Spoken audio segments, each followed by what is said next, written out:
Hello friends, welcome back to our channel Mums Daily. ഇന്ന് ഞാൻ വന്നിരിക്കുന്നത് നല്ലൊരു പാലപ്പത്തിൻ്റെ റെസിപ്പിയാണ്, അല്ലാന്നുണ്ടെങ്കിൽ വെള്ളപ്പം എന്നൊക്കെ പറയും. അപ്പോൾ ഇന്ന് നമ്മുടെ പല ആൾക്കാരും പറയുന്ന കാര്യമാണ് വെള്ളപ്പം ഞങ്ങൾക്ക് നല്ല സോഫ്റ്റായിട്ട് കിട്ടുന്നില്ല, അല്ലെങ്കിൽ നമ്മൾ റെസ്റ്റോറൻറ്റിലൊക്കെ പോയി കഴിക്കുന്ന അത്തരത്തിലൊന്നും നമുക്ക് ഈ ഒരു വെള്ളപ്പം കിട്ടാറില്ല എന്നൊക്കെ പലപ്പോഴും പറയാറുണ്ട്. എന്നാൽ വളരെ കുറച്ച് കാര്യങ്ങൾ വെച്ചിട്ട് നമ്മൾ അരി കുതിർക്കോ അങ്ങനെയൊന്നും ചെയ്യാതെ നമ്മുടെ വീട്ടിലുള്ള അരിപ്പൊടി വെച്ചിട്ട് തന്നെ നമുക്ക് നല്ല പെർഫെക്റ്റ് ആയിട്ടുള്ള വെള്ളയപ്പം ഉണ്ടാക്കാൻ പറ്റും. അതിന് രണ്ട് ചേരുവകൾ കൂടെ നിങ്ങൾ എക്സ്ട്രാ ഒന്ന് ചേർക്കണം എന്ന് മാത്രം. അപ്പോൾ ഇന്നത്തെ റെസിപ്പി അത്തരത്തിലുള്ളൊരു സ്പെഷ്യൽ റെസിപ്പിയാണ്. നമുക്ക് പെട്ടെന്നൊന്ന് വീഡിയോ കണ്ടു നോക്കാം. അപ്പോൾ അതിനായിട്ട് ഞാൻ ആദ്യം ഇവിടെ ഒരു ബൗൾ എടുത്തിട്ടുണ്ട്. ഇതിനകത്തോട്ട് 1 കപ്പോളം ഉള്ള അവലാണ്, വെള്ള അവലാണ് എടുത്തിരിക്കുന്നത്. എപ്പോഴും വെള്ള അവൽ തന്നെ എടുക്കാൻ നോക്കുക, എന്നാലാണ് നമുക്ക് നല്ല കളറൊക്കെ നല്ല വൈറ്റ് ആയിട്ടുള്ള രീതിയിലുള്ള വെള്ളപ്പം കിട്ടത്തുള്ളൂ. അപ്പോൾ ഞാൻ 1 കപ്പോളം ഉള്ള അവൽ എടുത്തിട്ടുണ്ട്. പിന്നെ അവൽ എടുക്കുന്ന അവൽ നല്ല പാറ്റ പോലെ ഇതൊക്കെ വളരെ തിന്നായിട്ടുള്ള അവൽ എടുക്കാൻ നോക്കുക. അപ്പോൾ ഞാൻ അവൽ ഒന്ന് കഴുകി വൃത്തിയാക്കിയൊക്കെ എടുത്ത് വന്നിട്ടുണ്ട്. കാരണം അവലിൽ അപ്പടി പൊടി ഉണ്ടാവുമല്ലോ. അപ്പോൾ നമുക്ക് അവൽ നനയ്ക്കുമ്പോൾ തന്നെ ഈ പറഞ്ഞ പോലെ കുതിർന്നാണ് വരിക അത് കഴുകുമ്പോൾ തന്നെ. അപ്പോൾ അതവിടെ മാറ്റി വെച്ചിട്ടുണ്ട്.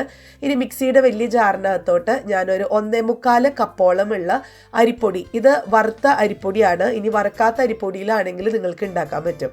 ഇതിപ്പോൾ പാക്കറ്റ് അരിപ്പൊടിയാണ് മേടിച്ചിരിക്കുന്നത്. ഇത് പെട്ടെന്നൊരു അത്യാവശ്യം വന്നപ്പോൾ ഞാൻ ഉണ്ടാക്കിയതാട്ടോ.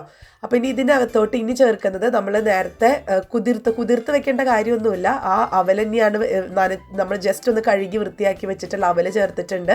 പിന്നെ ഒരു 1/4 കപ്പോളം ഉള്ള തേങ്ങ ചേർത്തിട്ടുണ്ട്. തേങ്ങ ചേർക്കുമ്പോൾ എപ്പോഴും നല്ല ഫ്രഷ് ആയിട്ടുള്ള തേങ്ങ ചേർക്കാൻ നോക്കുക. ഇപ്പോൾ ഈ പുറമെ താമസിക്കുന്ന ആൾക്കാർക്കൊക്കെ നമുക്ക് കൂടുതലും ഡെസിക്കേറ്റഡ് കോക്കനട്ട് ആയിരിക്കും ഉപയോഗിക്കുക. അങ്ങനെയാണെന്നുണ്ടെങ്കിൽ അത് ചേർക്കുക, ഒരു 1/4 കപ്പോളം. പിന്നെ ഞാൻ പറഞ്ഞിട്ടുള്ള 2 ചേരുവക, ഒന്ന് വെളുത്തുള്ളിയാണ്, ഒരു ചെറിയ അല്ലി വെളുത്തുള്ളി ചേർക്കുക, ഒരൊറ്റ എണ്ണ ചേർക്കാവൂ. അതുപോലെ തന്നെ ഒരു 2 നുള്ളോളം ഉള്ള ചെറിയ ജീരകം, ഇത് രണ്ടുമാണ് ചേർക്കുന്നത്. അപ്പോൾ ഇത് ചേർക്കുമ്പോൾ നിങ്ങൾ ഒരിക്കലും ചിന്തിക്കേണ്ട ഇതിൻ്റെ ഒരു ടേസ്റ്റ് വരുമോ, വെളുത്തുള്ളിയുടെ ടേസ്റ്റ് അല്ലെങ്കിൽ ജീരകത്തിൻ്റെ ആ ഒരു കുത്തലൊക്കെ കാണുമോ, എങ്ങനെയാണ് പാലപ്പത്തിന് അത്രയൊക്കെ രുചി വരിക, അല്ലെങ്കിൽ അങ്ങനെ ഒരു പേടി വരുക, അങ്ങനെ തോന്നേണ്ട കാര്യമില്ല. ഒരു തരത്തിലും നമുക്ക് ഇതിനകത്ത് ആ വെളുത്തുള്ളിയുടെയോ അല്ലെങ്കിൽ ജീരകത്തിൻ്റെ ഒരു സ്വാദും നമുക്ക് കിട്ടത്തില്ല. പക്ഷേ ഒരു പ്രത്യേക ഫ്ലേവർ ഉണ്ടാവും. അത് നമ്മുടെ അപ്പത്തിന് കൂടുതൽ എക്സ്ട്രാ ടേസ്റ്റ് കൊടുക്കുന്നതാണ് കേട്ടോ. അപ്പം ഞാൻ അല്പം വെള്ളം ചേർത്ത് ഒന്ന് അടിച്ചെടുത്ത് വന്നു. അപ്പോൾ അത് കറക്റ്റായി വരാത്തത് കൊണ്ട് ഞാൻ കുറച്ചും കൂടെ വെള്ളം ചേർത്ത് അടിച്ചെടുത്ത് വന്നിട്ടുണ്ട്. അപ്പോൾ വെള്ളത്തിൻ്റെ കണക്കെന്നൊക്കെ പറയുന്നത് അത് നമുക്ക് എന്താ പറയുക, ഞാനിപ്പോൾ ഇവിടെ എടുത്തിട്ടുള്ളത് ഏകദേശം 1/2 കപ്പോളം ഉള്ള വെള്ളമാണ്. അപ്പോൾ നിങ്ങളതൊന്ന് ആദ്യം ഒരു 1/2 കപ്പ് ഒഴിച്ച് നോക്കുക. എന്നിട്ട് കൂടുതൽ വേണം എന്നുണ്ടെങ്കിൽ പിന്നെയും ചേർക്കാമല്ലോ. അപ്പോൾ നമുക്ക് ആദ്യമേ തന്നെ 1 കപ്പൊന്നും ഒഴിച്ച് ഒത്തിരി വെള്ളം പോലെ ആക്കിയെടുക്കേണ്ട കാര്യമില്ല. ഞാനപ്പോൾ 1/2 കപ്പാണ് മൊത്തത്തിൽ ഞാൻ എടുത്തിട്ടുണ്ടായിരുന്നത്. സാധാരണ പച്ചവെള്ളമാണ് എടുത്തിട്ടുള്ളത്. ഇനി ഇതാ ഒരു പാത്രത്തിലോട്ട് മാറ്റി വെച്ചിട്ടുണ്ട്. ഇനി നമുക്ക് നമ്മുടെ കൈ വെച്ചിട്ട് നന്നായിട്ടൊന്ന് ഇങ്ങനെ ആക്കി കൊടുക്കാം, ഇളക്കി കൊടുക്കാം. അതെന്തിനാന്ന് വെച്ച് കഴിഞ്ഞാൽ ഇതിനകത്തുള്ള എയർ ബബിൾസ് ഒക്കെ ഒന്ന് പോകാൻ വേണ്ടിയിട്ടാണ്. നല്ല വൃത്തിയായിട്ട് നമുക്ക് നല്ല സോഫ്റ്റായിട്ട് കിട്ടാൻ വേണ്ടിയിട്ട് നമ്മൾ ഈ വെള്ളയപ്പത്തിൻ്റെ ഉള്ള മാവൊക്കെ, പ്രത്യേകിച്ച് അതുപോലെ ദോശമാവ്, ഇഡ്ലി മാവ്, അതൊക്കെ നിങ്ങൾ ഇതുപോലെയൊക്കെ ഒന്ന് നന്നായി കൈകൊണ്ട് അടിച്ചടിച്ച് കൊടുക്കുകയാണെന്നുണ്ടെങ്കിൽ നമുക്ക് ശരിക്കും സോഫ്റ്റായിട്ട് കിട്ടും. അപ്പോൾ ഇങ്ങനെയൊന്നും അധികം ആൾക്കാർ ആരും ട്രൈ ചെയ്ത് കാണില്ല. നമ്മളെല്ലാവരും ഈ സ്പൂൺ വെച്ചിട്ടൊക്കെ ആയിരിക്കും അധികവും നമ്മൾ ഇളക്കി കൊടുക്കുകയൊക്കെ ചെയ്യുക. അപ്പോൾ നിങ്ങൾ ഒരു പ്രാവശ്യം ഇനി ഉണ്ടാക്കുമ്പോൾ ഇതുപോലെ ഒന്ന് ചെയ്ത് നോക്കുക. അപ്പോൾ നിങ്ങൾക്ക് ആ ഒരു ഡിഫറൻസ് അറിയാൻ പറ്റും. നമുക്കിത് സാധാരണ അപ്പമൊക്കെ ഉണ്ടാക്കി കഴിഞ്ഞ് ഒരു അരമണിക്കൂർ കഴിഞ്ഞ് നമ്മളൊന്ന് തിരിച്ചു വരുമ്പോഴത്തേക്കും അതെല്ലാം അങ്ങനെ ഈ വടി പോലെയാണ് ഇരിക്കാറ്. പക്ഷേ ഈ ഒരപ്പം നമുക്ക് നല്ല സോഫ്റ്റായിട്ട് എത്ര നേരം വേണമെങ്കിലും ഇരുന്നോളും. അത് നമ്മൾ ഈ കൈ കൊണ്ട് ഇങ്ങനെ അടിച്ചു കൊണ്ടാണ് ഒരു റീസൺ എന്ന് പറയുന്നത്. പിന്നെ ഇതിൻ്റെ ഒരു സോഫ്റ്റ്നെസ്സിൻ്റെ വേറൊരു കാര്യം നമ്മൾ ഇതിനകത്ത് ചേർത്തിട്ടുള്ള അവലാണ്. അവൽ നല്ല ഇതായിട്ടുള്ള ഒരു സോഫ്റ്റ്നെസ് കൊടുക്കുന്നതാണ് അവലും. അപ്പോൾ ഇതൊക്കെ ചേർത്തിട്ട് ഇതെല്ലാം കൂടെ ചേരുമ്പോഴാണ് നമ്മുടെ ഈ അപ്പം നല്ല സൂപ്പർ സോഫ്റ്റായിട്ട് വരുന്നത്. അപ്പോൾ ഞാനിനി ഇതിനകത്ത് ഉപ്പ് ചേർക്കുന്നില്ല, ഇപ്പോൾ പഞ്ചസാര ചേർക്കുന്നില്ല, ഈസ്റ്റ് ഒന്നും ഞാനിപ്പോൾ ചേർക്കുന്നില്ല. ഞാനിത് 7 മണിക്കൂറോളം നമ്മൾ ഫെർമെൻറ്റ് ചെയ്യാൻ വെക്കുന്നത് പോലെ തന്നെ ഇതൊന്ന് പുളിച്ച് പൊന്താൻ വേണ്ടിയിട്ട് ഞാനൊന്ന് മാറ്റി വെക്കുന്നുണ്ട്. അപ്പോൾ നിങ്ങൾ തണുപ്പ് സ്ഥലങ്ങളിലാണ് താമസിക്കുന്നതെങ്കിൽ ഓവനകത്ത് നമുക്ക് ലൈറ്റ് ഓൺ ചെയ്തിട്ട് അടച്ചു വയ്ക്കാം. ഞാൻ അങ്ങനെയാണ് ചെയ്യുന്നത്. അപ്പോൾ നമുക്കൊരു 7 മണിക്കൂർ കഴിഞ്ഞിട്ട് നമുക്ക് നോക്കാം. അപ്പോൾ അതാ പിറ്റേ ദിവസം ഞാനൊന്ന് തുറന്ന് നോക്കുകയാണ് കേട്ടോ ഇതെങ്ങനെയായി എന്നുള്ളത്. ഇത് ഒത്തിരി പുളിച്ച് വരുന്നൊന്നുമില്ല, പക്ഷെ അതാ നോക്കിക്കേ, ഇത് പുളിച്ച് വന്നിട്ടുണ്ട്. ഒത്തിരി പൊന്തിയൊന്നും വരത്തില്ല, കാരണം നമ്മൾ ഇതിനകത്ത് പ്രത്യേകിച്ചൊന്നും ചേർത്തിട്ടൊന്നുമില്ല. പക്ഷെ നല്ല മാവ് നല്ല തിക്ക് പരുവത്തിനായിട്ടൊക്കെ വന്നിട്ടുണ്ട്. നമ്മൾ ഇനിയാണ് ഇതിനകത്തോട്ട് ഈസ്റ്റ് ചേർത്ത് കൊടുക്കുന്നത്.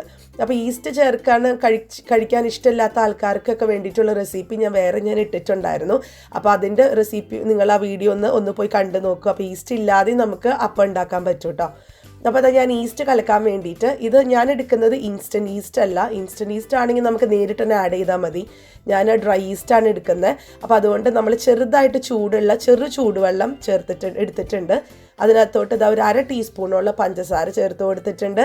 അതുപോലെ ഒരു 3/4 ടീസ്പൂണോളം ഈസ്റ്റും ചേർത്ത് കൊടുത്തിട്ടുണ്ട്. അപ്പോൾ അതൊന്ന് മിക്സ് ചെയ്ത് കൊടുത്തിട്ട് നമുക്കൊരു 5 മിനിറ്റ് ഇതൊന്ന് മാറ്റി വയ്ക്കാം. അന്നേരം ഇതൊന്ന് പൊന്തി വരും. ആ ഈസ്റ്റാണ് ഞാൻ ചേർത്ത് കൊടുക്കുന്നത്. പിന്നെ ഞാൻ ഇതിന് മുന്നേ ഉഴുന്ന് വെച്ചിട്ട്, നമുക്ക് ഈസ്റ്റിന് പകരം ഒരു റൈസിങ് ഏജൻ്റ് ആയിരുന്നു ഉഴുന്ന്. അപ്പോൾ ഉഴുന്ന് വെച്ചിട്ട് നമുക്ക് ഇതേപോലെ തന്നെ നല്ല സൂപ്പറായിട്ടുള്ള, അല്ലെങ്കിൽ റെസ്റ്റോറൻറ്റിലൊക്കെ കിട്ടുന്ന തരത്തിലുള്ള അപ്പമൊക്കെ ഉണ്ടാക്കാൻ പറ്റും. അപ്പോൾ അതൊന്ന് കണ്ടു നോക്കണം കേട്ടോ. പിന്നെ പല അപ്പത്തിൻ്റെ റെസിപ്പീസ് ഞാൻ ഇട്ടിട്ടുണ്ട്. അപ്പോൾ ഇതവിടെ ഒരു 5 മിനിറ്റ് കഴിഞ്ഞു. ഞാനിതൊന്ന് തുറന്ന് നോക്കുകയാണ്. കണ്ടോ, നമ്മുടെ ഈസ്റ്റൊക്കെ ചെറുതായിട്ട് ഇങ്ങനെ പതഞ്ഞൊക്കെ പൊന്തി വരാൻ തുടങ്ങിയിട്ടുണ്ട്. ഈസ്റ്റും കൂടെ ഞാനിപ്പോൾ നമ്മുടെ ആ ഒരു അപ്പത്തിൻ്റെ ബാറ്ററിലോട്ട് ഒഴിച്ചു കൊടുത്തിട്ടുണ്ട്. ഇനി നമുക്ക് ഒരു കയ്യിൽ ഒരു സ്പാച്ചിൽ വെച്ചിട്ടോ ഒരു കയ്യിൽ വെച്ചിട്ടോ നന്നായിട്ടൊന്ന് മിക്സ് ചെയ്ത് കൊടുക്കാം. ഒരുപോലെ ഒന്ന് ആവത്തക്ക രീതിയിൽ ഞാനൊന്ന് മിക്സ് ചെയ്തെടുത്തിട്ട് വരാം. ഈ ഇത് മിക്സ് ചെയ്ത് കഴിഞ്ഞിട്ട് ഇനി നമ്മളൊരു 2 മണിക്കൂർ ഒന്ന് വെയിറ്റ് ചെയ്യണം.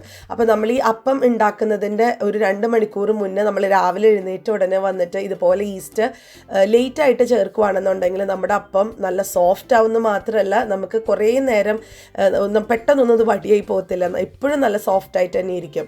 അപ്പോൾ ഇച്ചിരി ബുദ്ധിമുട്ടാണ്, ഇച്ചിരി വെയിറ്റൊക്കെ കൂടുതലാണ്, വെയിറ്റിംഗ് കൂടുതലാണ് ഇതിന്. ആ ഒരു പ്രശ്നം മാത്രമേ ഉള്ളൂ. പക്ഷേ അപ്പം സൂപ്പറായിട്ട് വരും. ഇതൊക്കെ നമുക്ക് സമയമൊക്കെ ഉണ്ടെങ്കിൽ ഇതുപോലെ ചെയ്യാം. നമുക്ക് കുറച്ച് ക്ഷമയും കാര്യങ്ങളൊക്കെ ഉണ്ടെങ്കിൽ നമുക്ക് നല്ല പെർഫെക്റ്റ് ആയിട്ട് കിട്ടും കേട്ടോ.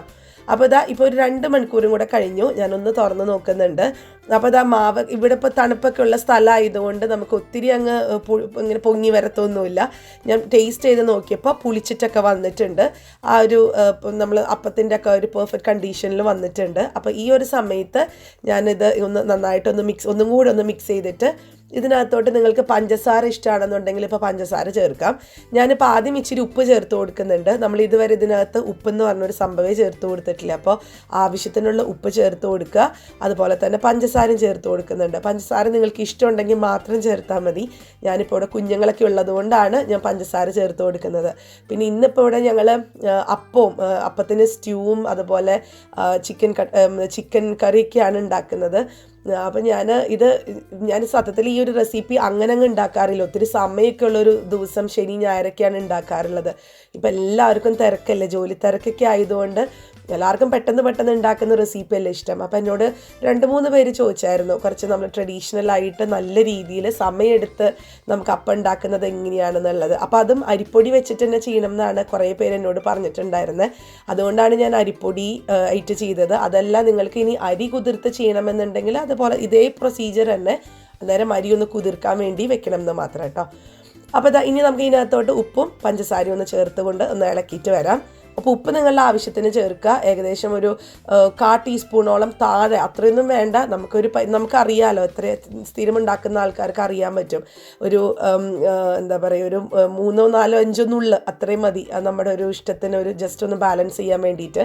അതുപോലെ തന്നെ പഞ്ചസാരയും അത്ര തന്നെ ചേർക്കുക. ഞാനിവിടെ 2 ടേബിൾ സ്പൂണോളമുള്ള പഞ്ചസാര ചേർക്കുന്നുണ്ട്. ഇവിടെ കുഞ്ഞുങ്ങൾക്ക് വലിയ ഇഷ്ടമാണ് പഞ്ചസാര.